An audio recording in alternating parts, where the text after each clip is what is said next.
Isang mapagpalang araw po sa atin lahat at tayo po bukas ay pipili na ng ating mga kandidato. At sana naman po maging matapang at matalino sa pagboto ng ating ikangang napupusuan o ang ating ikangang mga senador, gobernador, mayor at kung ano man. Mga kababayan, ang ating pong ikangang halalan bukas. Ito po ay makasaysayan at napakahalaga po. Huwag po natin baliwalain. Ang ating pong bayang minamahal ay kailangan po talaga ang ating presidente ay kailangan po talaga ng senador. Isipin mo, isa kang presidente. Mahal mo ang presidente, ang binoto mo namang ika ng mga senador kontra sa ating presidente. Sabi mo, mahal mo ang ating bayan.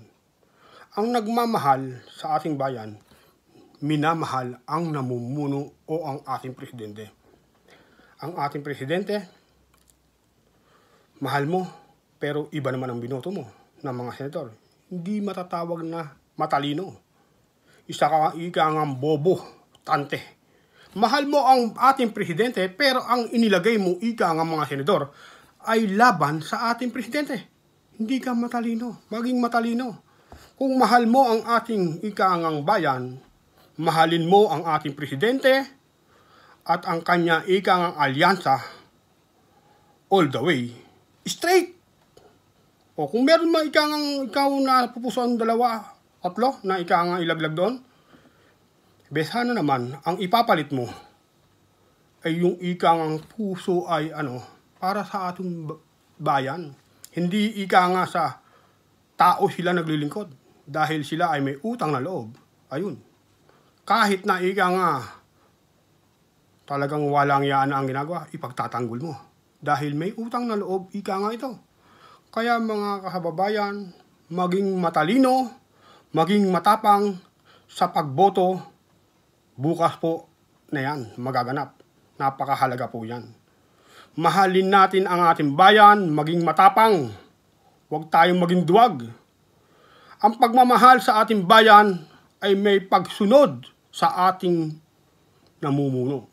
Namumuno? Sino ba ang ating presidente ngayon? Si Bongbong Marcos. Dapat bigyan natin ng malasakit yan. Ang kasiraan ng ating presidente, kasiraan ng ating bayan. Isipin mo naman, ating presidente, wala ka nang ginawa kundi siraan. Lalo na yung, di ko na lang nababanggitin ng pangalan, napapanood ko. Talaga naman wala, inaraw-araw mo na lang. Yun ba ang makakatulong sa'yo? Yan ba ang makakatulong sa ating bayang minamahal? Ang paninira sa ating presidente? Sabi nga ng ating ikangang sekretary, si Boying Remulla, wala kang bilang. Dahil wala kang bilang, nagpapapansin ka na lang. Para ka ikangan ng aasar na lang. Yan ba po ang ating ikangang mga...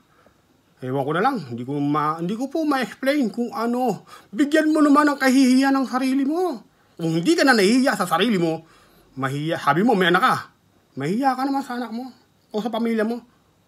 Nakakahiya ka, baka akala mo, talagang ako po ay may malasakit sa ating bayan. No?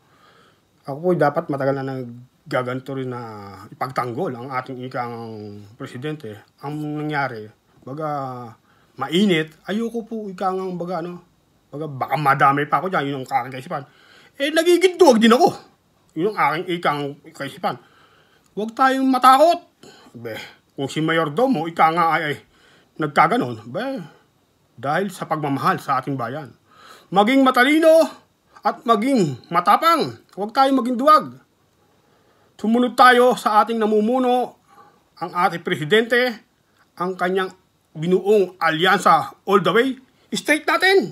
Kung meron man kayong dalawa tatlo, sana naman ang isisingit nyo yung tunay na may malasakit. Huwag ika nga yung kaya nanalo, may utang na loob na tao rito. Bilyonaryo o milyonaryo, hinuportanto. Ngayon, kahit na ano pang gawin hinayupak nito, sinabihin natin, ganito na ang ginawa, pangwawalang yana sa ating bayan, ipagtatanggol mo pa. Dahil nga may utang na loob. Huwag po tayo ikangang tumingin sa tao na ikangay ganon. At alisin natin po sa ugaling Pilipino Ilocano, dito ako sasama. Bisaya, dito ako sasama. Mali po yun. Tayo po lahat ay mga Pilipino. Alisin natin ang ugaling ganon. Okay, Bisaya ka. Kung Borokbo ka naman, okay, Ilocano ka. Dito na ako sa Bisaya kung ikaw ay okay. Dito na ako sa Ilocano kung magaling to. Isipin mo, ka-Ilocano mo, ka-Bisaya mo, doon ka sasama. Mali po. Tayong lahat ay Pilipino. Tandaan nyo. Dahil lamang po siya ay Ilocano, dahil lang po siya ay Bisaya, doon tayo boboto sa iyon? Huwag po, mali po yun. Napaka-mali para sa akin. Tayong lahat ay Pilipino. Magkaisa po tayo. Huwag po natin ikangang ang pagboto. Ang patamaan mo? Bisaya to. Ito iboboto ko. Napakalaking pagkakamali. Ilocano to. Dito ko. Napakalaking pagkakamali. Tignan nyo ang background. Talaga bang may malasakit to? Ako po ay nagmamalasakit lang po. Wala pong personalan. Mahal ko lang po ang ating bayan. Kaya ko to ginagawa.